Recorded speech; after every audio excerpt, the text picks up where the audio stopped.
Okay, let's cut to the chase. Christmas is the biggest holiday of the year. Stores are obsessed with it from the moment November 1st rolls around. Mariah Carey defrosts and comes back stronger than ever. The Grinch gets grumpy and tries to steal Christmas. Cactus Pete gets jealous and tries to annihilate Christmas. You all know about this holiday. It's practically impossible to ignore. So of course that means we get plenty of animated Christmas specials. Some are good, some are significantly less good. Rather they be based on movies, TV shows, or just an original property, there's certainly no shortage of animated content to talk about around this time of year. But unfortunately, between the Disney video and my upcoming review of the greatest Christmas movie ever made, I don't have enough time to take a deep plunge into all the terrible Christmas specials that have ever been made. To make up for that though, we'll be talking about Bob's Burgers once again. Much like Halloween and Thanksgiving, this show has put out Christmas episodes ever since its third season, not missing a single year since. Prior to this year though, I had only seen one or two of these episodes. During the Binge Balooza, which I started in June, it felt weird having to watch Christmas episodes in the middle of summer. But now that the holiday season has rolled around again, it'll be fun to go back and rewatch these, as well as seeing which ones are the best, and if any fall flat. Grab some hot cocoa and take a seat, because today we'll be looking at all of this show's Christmas episodes. This is the Bob Burger Christmas Saga. Oh, Christmas tree! Oh, Christmas tree!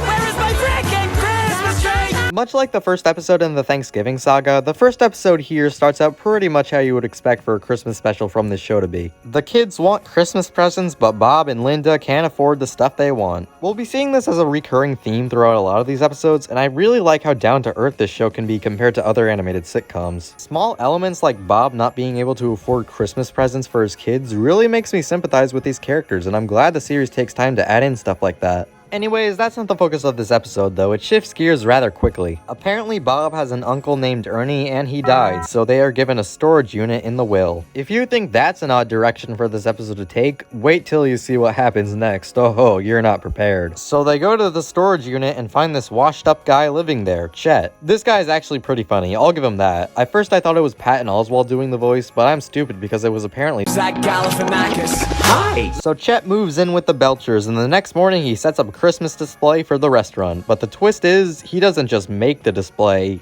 he is the display. It's a little weird, I guess, but sure, I can buy it. Chet continues to set up different displays for all the days leading up to Christmas, with help from the kids. It's fun to see all these unique displays, and I wish we got to spend more time focusing on the process of them coming up with and making these. I say this because halfway through, we get this super weird twist, and the episode kinda loses me. So Chet reveals that he used to be a mannequin, and he magically came to life.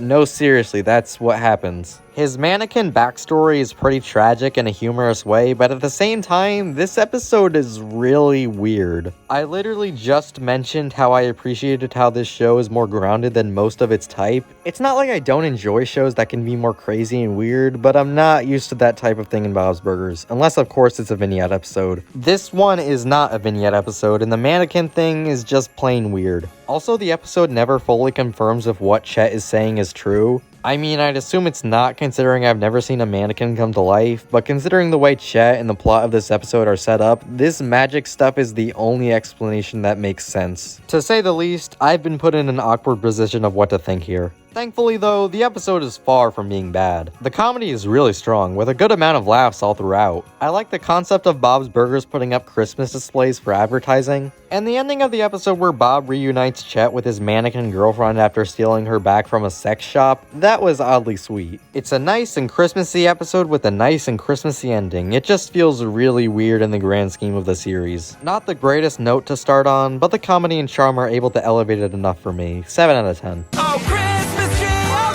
Christmas tree! Where is my frickin' Christmas tree? I briefly mentioned this one in the previous Bob Burger video, where I said it was unlikely to top the list given the stiff competition it's up against. Don't take that as an insult though, because this one slaps. Linda buys a Christmas tree and starts putting up decorations the morning after Halloween. Naturally, it was not meant to be, and the tree dies twice. So like any good Christmas-obsessed mom would, Linda makes everyone go out on Christmas Eve to buy a tree at a lot that's an hour away. Unlike her sister, I usually don't mind episodes where Linda forces characters into situations they don't want to be in, because it's clear she always means well by it. This one is no exception. She just loves the holidays and wants everything to be perfect. The interactions between the Belchers in this one are as charming as ever, ever. Even when they're fighting, it's still very enjoyable to watch. It's even funnier than the last one, solely due to how well the characters play off each other and the excellent comedic timing. I guess all this stuff makes sense considering we're talking about the best season of the show. Much like Turkey in a Can, this one has those good old-fashioned Bob's Burgers subplots going on in the background. I like the kids planning to trap Santa, and then Teddy goes to their house and gets caught in the trap, and then he flops around on the ground. This clip right here, this might be the best animation to ever come from the series. In fact, any scene that involves Teddy is amazing. He's hilarious in this one. That's a dumb place to keep bowls. The episode's main story is really engaging as well. Going into it, I thought it would just be the Belchers go on a road trip, but they throw in this conflict about this giant candy cane truck that keeps chasing them and trying to crush their car. I guess that makes it a Candy Crush. There are some really tense and exciting scenes in this one, and despite the simple premise of the episode, the stakes do feel higher than they usually are. The candy cane truck that's chasing them is legitimately terrifying. Like, seriously, how do you manage to make a truck threatening? After some chasing ensues, the Belcher's car gets stuck in the woods, so they ask the super short guy who was driving the truck for help. It's genuinely really sweet, and it puts you in the holiday spirit. Then they give them their Christmas tree, and it's just so nice. Christmas in the car is fantastic. I wouldn't call it perfect, some parts do drag on for a little too long. Still though, it's hilarious, it's exciting, it's heartwarming, it's an all-around classic, 9 out of 10. Oh, Christmas tree, where is my frickin' Christmas tree? Okay, so I noticed a little detail when I first watched these episodes, and it's gonna drive me crazy throughout this entire video, so I might as well get it out of the way now. So in the Bob's Burgers Christmas intro, it's basically the normal intro, but it's snowing. And you know, that's fine, I wouldn't have a problem with that, except it's still sunny out, the sky is still blue, there's only one cloud in the sky, you can't make a snowstorm with one cloud, this intro is destroying its nature! Something that's rarely been explored in Bob's Burgers is Bob's past. We get to see Linda's family all the time, but never Bob's. Except of course in the movie where they showed his mother, but that came years after this episode. Here, we actually get to see Bob and his family go over to Bob's father's diner, which is literally called Big Bob's Diner. That's cute. I think it's a good concept for a Christmas episode to have because Christmas is all about family. But it turns out this family doesn't get along, as Bob and Big Bob share differing opinions about all sorts of stuff. Bob can't really stand to be around his father for very long, but that's tested when he gets stuck in the kitchen with his dad and they have to cook for the restaurant. I think seeing the interactions between these two is really interesting, especially as we keep getting more flashback scenes going further into the disagreements and how they fell apart. So when they come back together in the present day, it's sweet how Linda tries to get them to bond with each other, but of course it doesn't quite work out and they end up getting competitive. Just like in the last episode, a sense of charm is hidden here, even when the characters are fighting. There's a lot of really good jokes too, although it's probably the least funny episode so far. The interactions between Bob and Big Bob are fun, but the kids' subplot wasn't really that memorable. The chair that Tina built was creative though. Plus, some of the jokes mess with the tone a bit when the episode tries to get more serious in the second half, because that second half is really emotionally strong. It's where we get to see that despite their differences, Big Bob actually cares about Bob and wanted him to succeed all along. The emotional reconciliation that happens while they're square dancing was genuinely compelling and sweet. Surprised we don't get to see a lot more of Bob's dad after this episode, but if this is the episode they center around him, then it's a really good one. Again, it's got that nice Christmassy vibe. I do have two final notes though. First, why is this guy dressed like John Travolta in Grease? And secondly, this is the third episode in a row that has a gay joke. I guess in the Bob's Burgers universe, that's what the holidays are all about, and I for one am on board with that. 8 out of 10. Merry Christmas, Pete! Come on down! Oh, Christmas tree, where is my frickin' Christmas tree? 10 out of 10 right off the bat. Nice Capades is a masterpiece and a top tier episode of the show. Seriously, I had no expectations for this episode when I first went into it, but I was surprised how great it was. This one starts out with Louise being a real pain to a mall Santa, so she's worried she'll get put on the naughty list. We all know Louise is not necessarily an angel, so seeing her be the one to freak out over this little incident is funny to watch. Alas, merely talking to the mall Santa does not work, so Louise goes and does what any naughty list kid would do. She puts on an entire ice skating show to convince Santa to put them on the nice list by showing them all the good things they have done. Also, I really like the way Mr. Fishoder says, Own the mall? much like the last two holidays we discussed, there came a point in the sagas where the writers wanted to branch out a little so the holiday formula didn't get worn out. With Nice Capades, we're not quite at that point yet, but still, I can tell the writers had a ton of fun writing this episode and taking advantage of the concept. After the first three were mostly centered around the adults, it's refreshing to see a Christmas story centered around the kids. And what better plot to use than trying to get off the naughty list. It's been done plenty of times, but this one plays around with it in a way I really enjoyed. I mentioned in the Thanksgiving video that I love plots about characters coming together to put on a production of sorts, and I'd say this one works even better than the Cork Deucers did. That's probably due to how the story is more tightly written, and we spend more time focusing on the actual show itself. And that show, boy is it something. Fish Odor's singing is surprisingly not bad, and the songs that the kids sing are absolutely incredible. The lyrics are fun, and what they do for the performance is pretty neat. I like how they take these simple stories and amp them up into a musical extravaganza. Almost reminds me of something Phineas and Ferb would do. Then there's this amazing scene at the end where Louise stops during her song, looking at her reflection, and realizes how shallow she has been this entire time. For a character like Louise, whose values are typically near the surface, it's nice to see her admit she doesn't deserve the presents. But then her family comes in, and they list all the nice things she's subtly done for all of them. A genuinely amazing scene, complete with a genuinely amazing ending. I loved Nicecapades a whole lot. It's a very funny and enjoyable episode, and I'm definitely going to continue watching this one whenever the holiday season rolls around. 10 out of 10. Oh, Christmas tree! Oh, Christmas tree!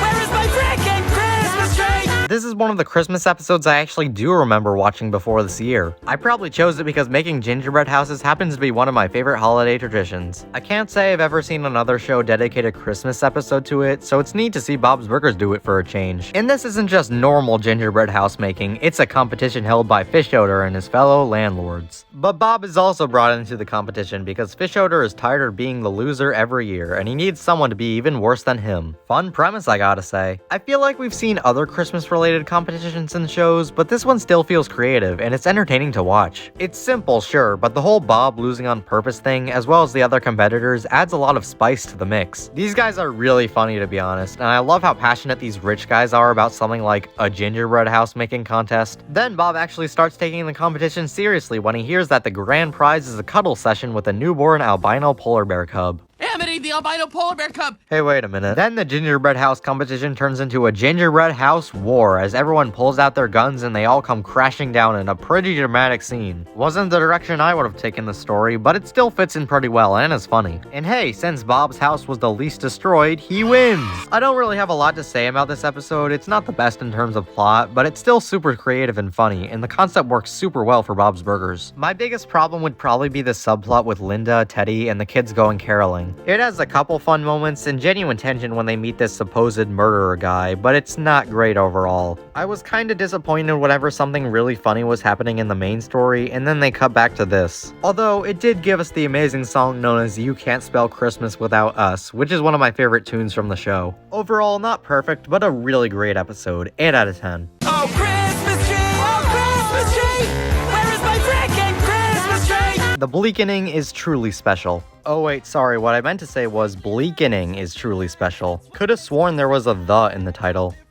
It's obvious that the writers wanted this one to stick out from all the other Christmas specials, as it's one of the very few two-parters the show has done. Most Bob's Burger stories, even the holiday ones, are able to wrap themselves up pretty well in just the normal 22-minute format. So if the writers have finally reached the experimental stage of this saga and they're going all out with a full 44 minutes, they must have something good in store. And it is really good. It's a cute story about Linda throwing a Christmas party, but then her precious Christmas tree gets stolen. I really like Linda's enthusiasm towards the holidays, and this is a neat setup for a mystery story, but when you watch this first episode, it doesn't seem like it's worthy of being a two-parter. That can be a problem with a lot of two-part episodes, since when there's not enough story to fill the entire runtime, you have to put in some fluff. Even Bob's Burgers has had this problem before, with the season 4 finale, World Wharf. I like both parts of that special, but it's obvious the stuff in part 2 is where the writers gave it their all, and part 1 is just a bunch of setup for that. With Bleakening, though, the episode keeps getting more interesting as it goes along, and everything comes together very naturally. The investigation that Linda and Bob go on is very enjoyable, but then we shift focus onto the kids for part 2 as they go on and try to stop the dreaded Christmas monster, the Bleaken. Yeah, earlier in the episode, Teddy told the kids about this monster who steals Christmas presents, and the kids are led to believe that the Bleaken stole the tree, so on Christmas Eve they set out to find his lair. It's a really engaging story that I definitely don't think could have been done in just 22 minutes. The first part is meant to establish who the Bleaken is and the investigation of the Christmas tree, 3. All of this stuff feels necessary, making the second part feel way more engaging than it had been if they just crammed all it into a shorter runtime. While I love both parts, the second one is definitely the better of the two, with so many creative twists and turns, complete with a lot of genuine tension and fear. It's great that it takes a mystery that was already engaging on its own and takes it in a new direction that really works. Again, all of it is necessary and it doesn't feel like the writers are dragging it out for nothing. Well, everything is necessary except for the subplot about Teddy staking out in his inflatable Santa. The subplot itself was funny though, so it gets a pass. Eventually, they find an underground secret gay nightclub, which was created because the old gay nightclub was taken down. I guess they wanted to keep up the tradition of gay jokes in their Christmas episodes after taking a few years off. Definitely did not see this twist coming. The episode does a good job of bringing your attention away from the whole gay nightclub thing to the point where you wouldn't expect it. And the twist that is where Linda's Christmas tree was all along does make sense, tying everything together very nicely.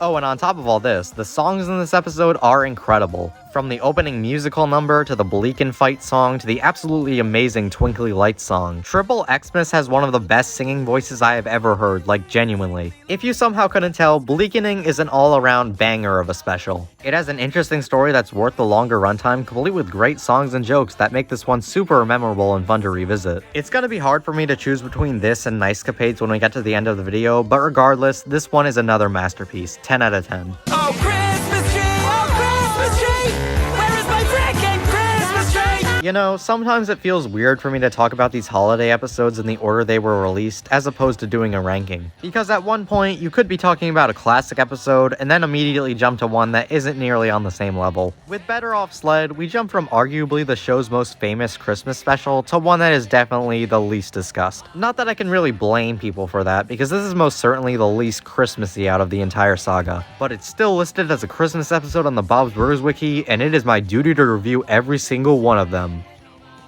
This one's solid. Yeah, it's not particularly special, especially when put up against these other episodes, but for what it is, it's a good time. As the title may imply, the Belcher kids go sledding, but are stopped by Logan and his army threatening to throw snowballs at them. So now the kids have to do whatever they can to get Logan off the park for good. Not the best story or anything, but I liked watching the things they two sides do to drive the other away. Almost reminded me of the snowball effect, but obviously not as creative. The second half kinda drops the snow war thing, which is a shame because it was sorta charming. But Louise's nefarious plan to sabotage Logan was funny, I suppose, and the Avengers Endgame climax was pretty epic. I just wish there were more good jokes in this one, because I can't point to anything that made me laugh really hard. The subplot for this episode is honestly really good, and a bit funnier than the main stuff. It's really entertaining to see Bob and Linda compete with each other to make scarves for the kids, and I also like the dream with the Nitcracker. That was amusing. I don't have too much else to say here. Better Call Sled doesn't do a whole lot that is amazing, and is not one I would go back and revisit during the holidays. Still though, that's not to say it's bad, because it's still a pretty good time. The writing is good and has some fun moments, just nothing incredible. 7 out of 10. Oh, Christmas tree,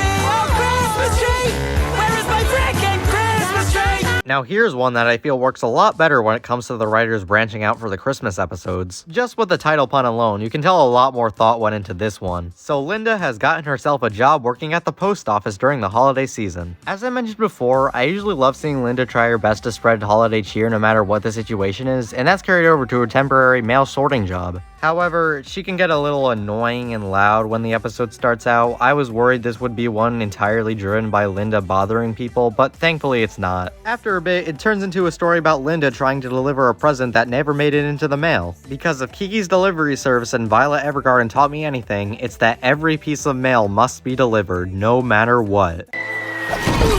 Not a spectacular story or anything, but it's a pretty fun one. Given how Linda is, I can definitely see her going out of her way to do something like this. Plus the fact that it's Christmas Eve paired with Bob trying to hold up the fort at home adds a bit of pressure to make the episode a bit more exciting. Almost reminds me of Arthur Christmas, where you want to see them deliver the presents so much that you're invested in this adventure. Obviously though, this can't live up to Arthur Christmas. The adventure Linda, Jean, and Louise go on is pretty simple. First they go to the postal plant, then they go to the delivery house. It's pretty basic, but not boring by any means. They also throw Mike the Mailman into the mix, who tries to stop them, and he gets the most awesomest one-liner in Bob's Burgers history. Sorry, honey. Even on Christmas Eve, I can't fail the mail.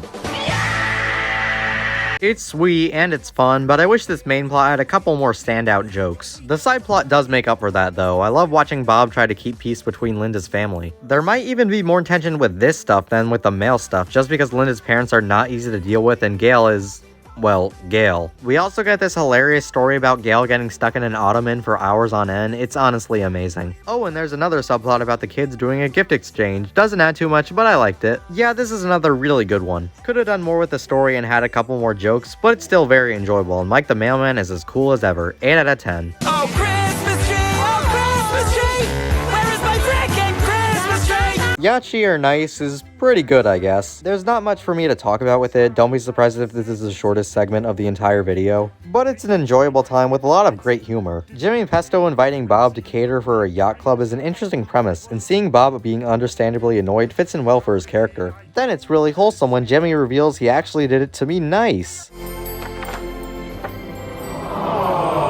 I liked the subplot about the kids trying to get Christmas presents from Santa Teddy, and their present heist at the end of the episode was pretty fun. And then there's even more wholesomeness when they give up the presents. Trev is here and he's funny as always. I like the guy who works at this club, he's also funny. Linda's weird obsession with the mayor is back, and that's still very weird. We're gonna see the mayor! Bob's paranoia gets a little old after a while, and there's not much that stands out here. It's a good episode though, nothing really bad about it. 7 out of 10. The end credits song is masterful. Oh, Christmas tree! Oh, Christmas tree! Where is my freaking Christmas tree? After doing the other 2 Saga videos, I've noticed that these holiday episodes almost never focus on Jean. We had plenty of episodes for Tina and plenty for Louise, but not one that centers around Jean, weirdly enough. Well, with the exception of Diary of a Poopy Kid, but that was a vignette episode, so I don't really count it here. I guess when the 10th Christmas episode came around, they decided to finally give him his own episode, and honestly, I think the results of that were pretty positive. After a few episodes that were good, but a little stale in their execution, it's nice to see the show switch things up a bit. Not in the sense that this episode is crazy and insane, but it does feel a bit more like it came from the early seasons of Bob's Burgers. And this is definitely nowhere near as good as most of the early Christmas episodes, but it does have a bit of its charm and its simplicity. So Gene does this thing every Christmas where he acts like a DJ and plays Christmas records. It obviously annoys the other Belchers, but his reign comes to an end when Gene sleeps with the record.